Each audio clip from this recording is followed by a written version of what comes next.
The Integrity Commission is hosting activities to mark International Anti-Corruption Day 2021 as the Commission examines pertinent legislation. Skn Newsline's Glenn Bart reports. The Integrity Commission on St. Kitts is undertaking a week of activities in commemoration of the United Nations International Anti-Corruption Day that will be marked on 9th December 2021. Chairperson of the Integrity Commission, former Chief Justice Pauletta Lance, told the media that the intent is to bring awareness to citizens and residents about the issues surrounding corruption. She indicated that it was important for people to be aware of how corruption has a detrimental impact on society and economies that will be borne out in events such as a panel discussion. A panel discussion on the theme, Your Right, Your Role, is planned for early January or early in the year 2022. Not necessarily January, but we are looking at January. On Thursday, 9th December, Anti-Corruption Day, there will be a broadcast of the Anti-Corruption Day message by the UN Secretary General. But it does not end our public education efforts to raise awareness of corruption. We intend to continue those efforts, designing outreach and public education programs to sensitize public officials and to help them understand what is expected of them under the Integrity in Public Life Act. The day will be marked under the theme, Your Right, Your Role, Say No to Corruption. Glenn Bart reporting for Skn Newsline. Sugar Mass 50 opened on Friday to much fanfare, pomp and pageantry, as we hear in this report. Sugar Mass 50 opened on Friday with the expected fanfare and celebration pertinent to the occasion. The event was held at Carnival Village in Bastyr and opened to vaccinated fans and was streamed live on YouTube. As part of the festivities, Minister of Culture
Minister of Culture, Janelle Powell, spoke virtually about the history of Sugar Mass and the transformation over the years.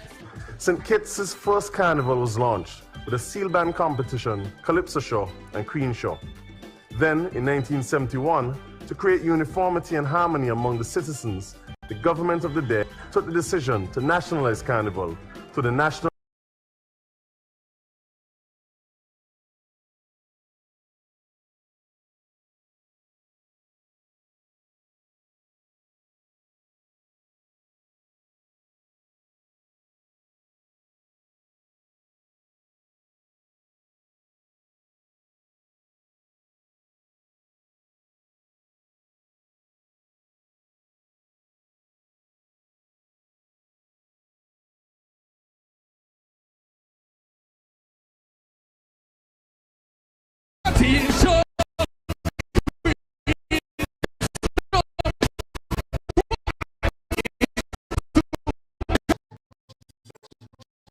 Sugar Mass 50 will be hosting several events marking the occasion.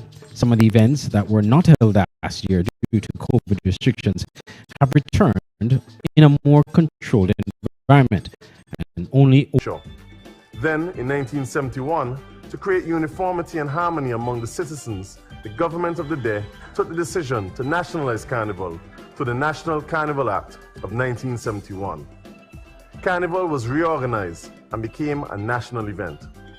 Continuing its evolution, in 2010, the St. Kitts Nevis National Carnival was rebranded as Sugar Mass. Its 39th National Carnival chairman, Clement Ogaro, wanted to make our carnival unique to its home where sugar was king. 50 years after being nationalized and after witnessing the downturn economically, socially, and physically in 2021, mainly due to the global COVID-19 pandemic, it was doubtful that the 50th anniversary of Sugar Mass would be a reality. However, in true Kittitian resilience and ingenuity, we are bringing fun, vibe, and energy as we celebrate Carnival's Golden Jubilee. Here are highlights of Friday's festivities. Our culture and our ability to be objective in our relationship with other people. It is unstoppable force. When we move as one, let the whole world know they can't be pressed it down. And when we reach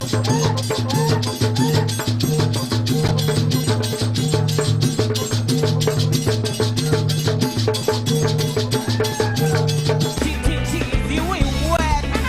Let me show you how say these people just spend. Carnival was the name Sugar Mass well reason because it's sweet so, lad it's sweet so. To up in the kettle drum now. Diggity sweet.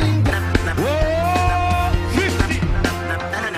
Carnival time they must gonna be me. Enough of them want be with.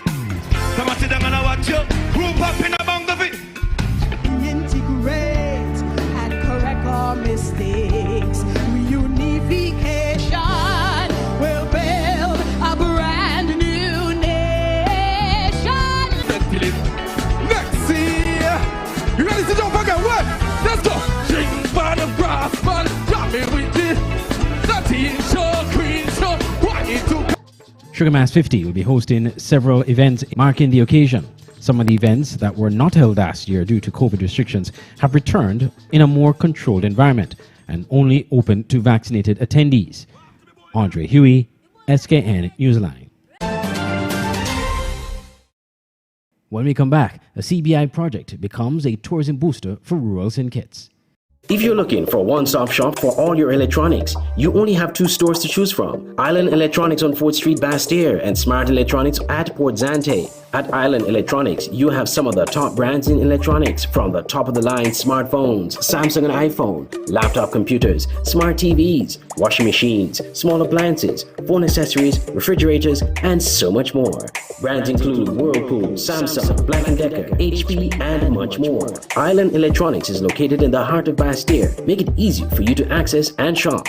You can also choose to shop at Smart Electronics. Get the same great deals and quality products, the widest array in smartphones, including the latest Samsung Z Fold, smart TVs, and simply the best in household appliances like stoves, refrigerators, washing machines, even dishwashers. At Smart Electronics, get products for your leisure, headphones, video games, from Nintendo Switch to PlayStation 5, Bluetooth speakers, and much more. It's so hot these days. Well, at Smart Electronics, you can buy fans or air conditioners. And the brands that Smart Electronics carry are simply the best. JL, Beats, Whirlpool, Amazon, LG, Samsung, HP, Dell, RCA, and many more. You can choose to buy cash or on layaway. So if you're looking for electronic stores with the best deal and quality, Island Electronics and Smart Electronics are your only choices. Choose the store of your convenience. Contact them today. Smart Electronics at 466-4271 or WhatsApp 668-2818 or Island Electronics at 665-8677. 2 stores, 1 great experience.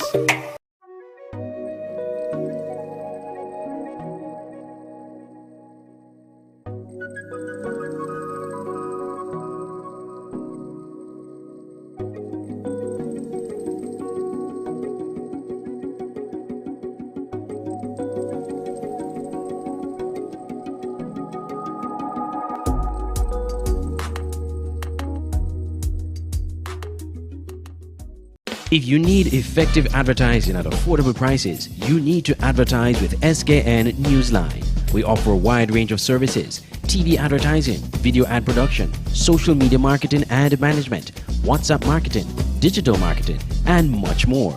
We offer a comprehensive marketing package to suit your budget. Call our advertising department at 665-7456, 661-2008, or 663-8887. Get your message out on our newscast on the cable channel 95 and or online networks. Weekdays at 7 p.m. Skn Newsline. Marketing made easy.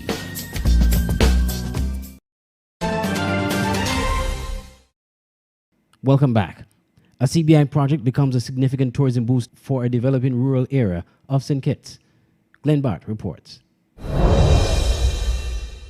One of the newest citizenship by investment channel hotels in the Caribbean opened its doors just as St. Kitts and Nevis is beginning to rebound from the depths of the COVID-19 pandemic that impacted global travel and tourism.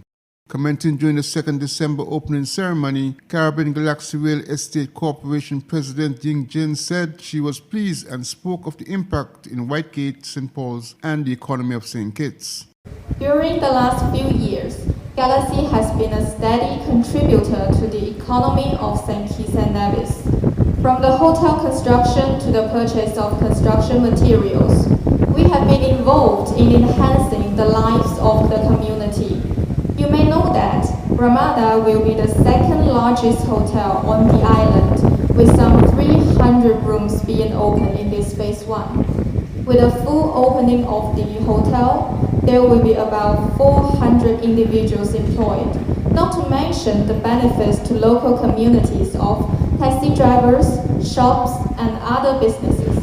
This will also inject new impetus into Galaxy. Together, we shall facilitate and embrace the development of St. Kitts. Meanwhile, Prime Minister Dr. Timothy Harris commended the developers for delivering the project that had been delayed in its scheduled reopening. It is in a beautiful area, and it is in an area in which we are attempting to develop as one of the premier attractions of our tourism product. It speaks well to effort at diversifying the economy, especially at this critical period in time. And I am sure that the guests who will come will certainly enjoy the accommodating environment here in the northeast of St. Kitts and Nevis. So we welcome Ramada with open arms. We are pleased that this product will contribute to the stronger and safer future which we promise our people. We are pleased that this will add to the employment growth for our young and not so young. And the full range of impacts are yet to be determined, because we are going to find people in farming, in fishing, in all different areas benefiting from the opening of this particular facility. We are happy that as we are moving out of the shadow of COVID-19, the Ramada has finally come and has finally opened to all the people of St. Kitts and Nevis, but most importantly, to provide a unique experience to those of our tourists who will come here. With the Ramada St. Kitts, there are now 2 major hotels located in Whitegate, St. Paul's. Glenn Bart reporting for Skn Newsline. The finalists for the much-anticipated Soca Monarch Finals have been decided. More in this report. Now that the elimination process is over, the stage has been cleared for what undoubtedly will be one of the most competitive Soca Monarch competitions ever to be staged for the Sugar Mass Carnival in St. Kitts and Nevis. The final rosters for groovy and power categories, including some of the country's top guns, were reserved their places in Grand Final show scheduled for Carnival Village on Thursday, December 23rd. Former groovy soca monarch Nietzsche B delivered a credible performance to close off the night on 295 points, taking on early lead with his song We Miss That. Joining Nietzsche B in the groovy finals will be Nai Nai, 290 points, Jasbo and Tobab with 289 points, KO with 284 points, Blade on 271 points, Mr. Hype on 270 points, and De Jour on 260 points. The reigning soca monarch is Ruckus H.E. The battle for supremacy in the power category will also see the clash of the top names. However, due to a tie in the 7th place at the elimination over the weekend, the Carnival Committee has decided to include both artists. This means that the power segment will have 9 finalists. These include T-Bone, who picked up the most points in Saturday night, 296, to take bragging rights into the category, heading into the finals. His song was titled Task Force. I'm Andre Hewitt for Skn Newsline. When we come back, asylum seekers from Cuba are joining others from Africa and Asia in trying to enter the European Union through Greece. Come get your fresh smoothie at Master Mix Smoothie in Bastille at 2 locations, the Bastille Public Market or under the arch at the National Museum. Get a fresh, all-natural, healthy and tasty smoothie with flavors of your choice.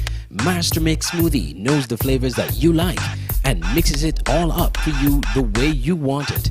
Master Mix Smoothie, 2 locations, the Bastille Public Market or under the arch at the National Museum. Master Mix Smoothie, always the real thing, always smoothie.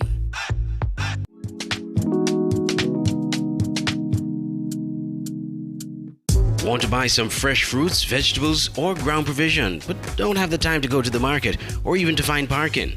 Look no further. Green Market and Delivery is your solution. Green Market and Delivery is an e-commerce store that sells and delivers local produce to customers in St. Kitts and Nevis.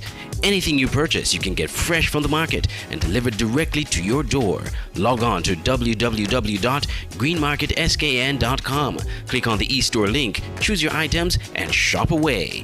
We have a wide array of products from fruits, vegetables, local products, spices and seasonings, and much more. Save time and energy. Shop on greenmarketskn.com, your one-stop shop for fresh local produce.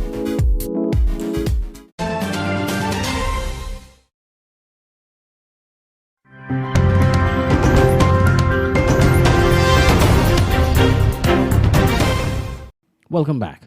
Asylum seekers from Cuba are joining others from Africa and Asia in trying to enter the European Union through Greece, but they are shut out of established procedures and processes, leaving them desperate for food and shelter.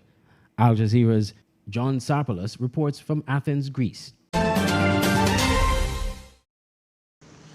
Juan spends his days on his phone contacting other asylum seekers from his native Cuba. I thought of making a list to see how many Cubans there are and give this to whichever organization we could. There are lawyers, doctors, civil engineers. We're not brigands. We wanted the country that will embrace us to see that we can offer things to society. We're not here to extract wealth and go home, but to be part of society and contribute. Juan says he became aware of the plight of other Cubans when he was arrested while trying to catch a plane to Italy. The walls of his cell were covered in graffiti opposing the communist regime in Havana. Cubans have been arriving in Greece since food shortages led to unrest and a violent crackdown in Havana last July. The US border is closed to them, so they fly to Russia visa-free, then to Serbia and walk to Greece. Many pay about $9 a night for a bed in a flat, but with their money running out, they sometimes find themselves on the street. Juan's friend Carlos managed to find a week of work in construction. I have 11 euros on me. That's all that's left from the week I worked. There are 9 children. Juan and I pooled our money and bought milk and other groceries for them.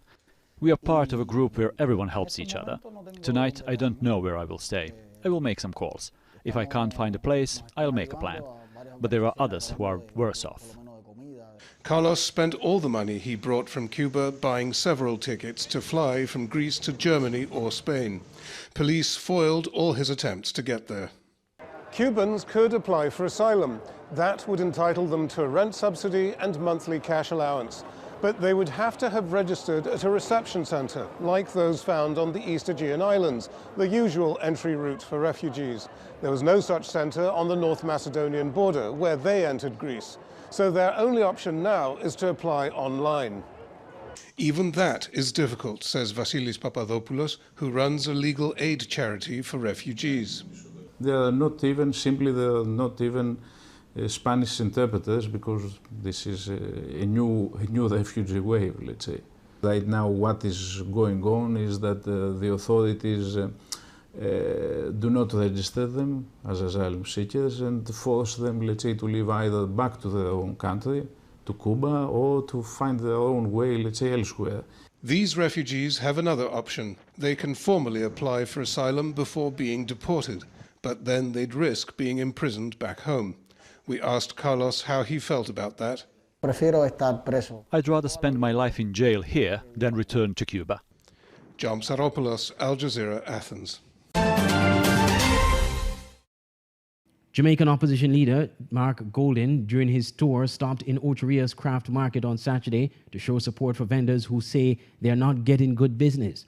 While touring sections of St. Anne, the opposition leader took time to share in the concerns of craft vendors in Ocho Rios, who say they aren't getting any business. He says more needs to be done to integrate tourism into the local economy. CVM TV reports. Touring sections of St. Anne, the opposition leader took time to share in the concerns of craft vendors in Ocho Rios, who say they aren't getting any business. He says more needs to be done to integrate tourism into the local economy. Efforts are even being made now, but it's not enough and it's not stretching as far as it needs to go. So we have a lot of disgruntled people who have built their careers and their businesses around serving the tourism industry, but they are not getting the help that they need, the support that they need. Vice President of the Ocho Rios Craft Market, Mildred McCullough, says even though cruise ships have been docking in the area, patronage from tourists is at an all-time low. We are all suffering. 300 people go home every night without dinner. And ship come every day. Nothing. They turn at the ship that way. And nobody gets anything. I am old, I'm in the over 40 years and I'm not getting anything. Golding, in highlighting the needs of the vendors, expressed confidence that the PNP will be of better help to the people. They have their children to send to school. So we know that it's a real situation, and we're here to listen to them. And when our time comes, as it will very soon, we'll be looking after them more than us. Janelle Powell, CVM Live.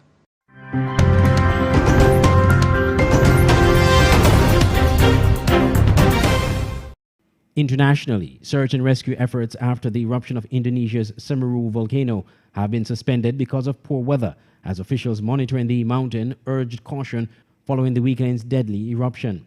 Semeru, in the east of Java Island, erupted dramatically on Saturday, sending a towering column of ash into the sky and blanketed surrounding communities. Indonesia's National Disaster Agency said the number killed rose to 22 on Monday night and 27 people were still missing. Dozens have been injured. Al Jazeera's Gillian Wolfe reports.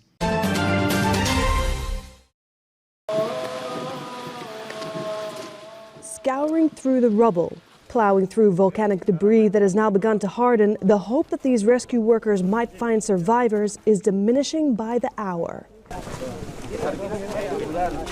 Even for the lifeless bodies recovered beneath the rubble, a sense of relief among emergency crews. Thank God we found the bodies of these victims and retrieved them. Answers for loved ones in this moment are better than no news. Those who survived are still coming to terms with their ordeal. At first, I thought it was a bomb explosion, and all of a sudden it was Semeru erupting and spewing volcanic ashes. Suddenly, it was all dark, like it was going to destroy the earth. My children were scattered around, my husband was not found, and I was waiting for him, and then we fled to the evacuation camp. Java's largest volcano unleashed a thunderous plume of ash high into the sky on Saturday, raining down on thousands of panicked people below and swallowing up entire communities in its path. Mount Semeru spewed more ash on Monday, forcing rescue teams to retreat in their search for survivors. Waterways around the volcano polluted with ash, now appearing as streams of dark sludge. And with more rain on the forecast, there's a chance a new river of hot lava could spew, further affecting rescue operations. Images from above show the scale of the devastation. Down below, desperate people salvaging all they can from their wrecked homes. Indonesian authorities have advised locals not to travel within range of Semeru's crater. Many of the survivors in hospital have severe burns, some with up to 80% of their bodies burned. Most people are complaining about having difficulty breathing and feeling dizzy. Some of them have medical histories like hypertension. With not enough space to treat the injured, families pack makeshift shelters as they wait to hear from relatives.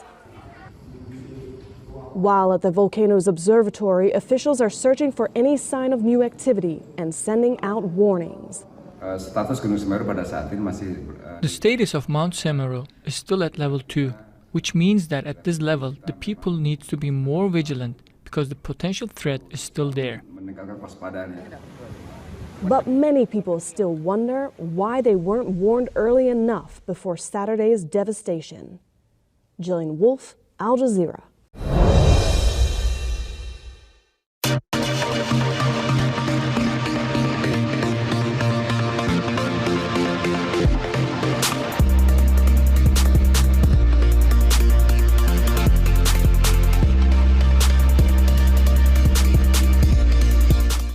North Carolina FC announced this week that midfielder Raheem Summersall has signed a contract with the club for the 2022 season. The deal is pending league and federation approval. Head coach of the North Carolina team, John Bradford, said he's thrilled to add Raheem to the group for the 2022 season. He said, quote, "He knows our club and area well and has valuable experience in UCL League One and internationally with St. Kitts and Nevis. I believe that his skill set and athleticism will help us in our midfield on both sides of the ball," end quote. A homegrown player, Summersall played for the North Carolina Alliance, a youth program formed between Triangle Football Club and Farquay Varina Athletic Association prior to the formation of the North Carolina FC Youth. The midfielder is also no stranger to the UCL League.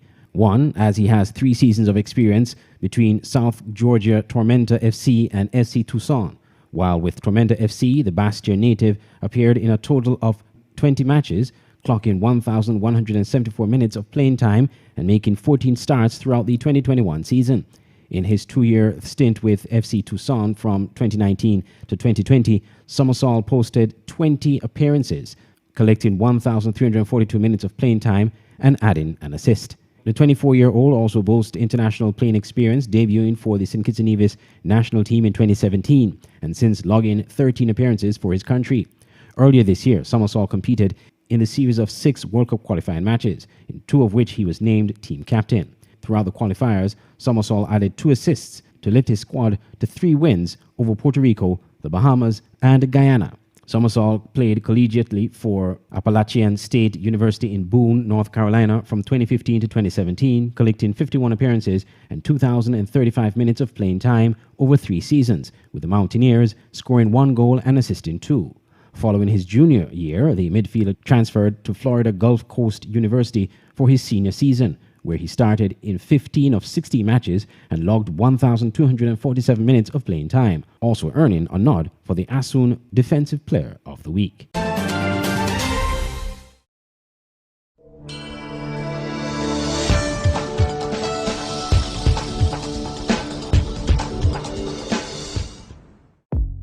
Welcome to the Skn Newsline Weather Report. I am Janil Boone. Here is a look at the 4-day forecast for St. Kitts and Nevis.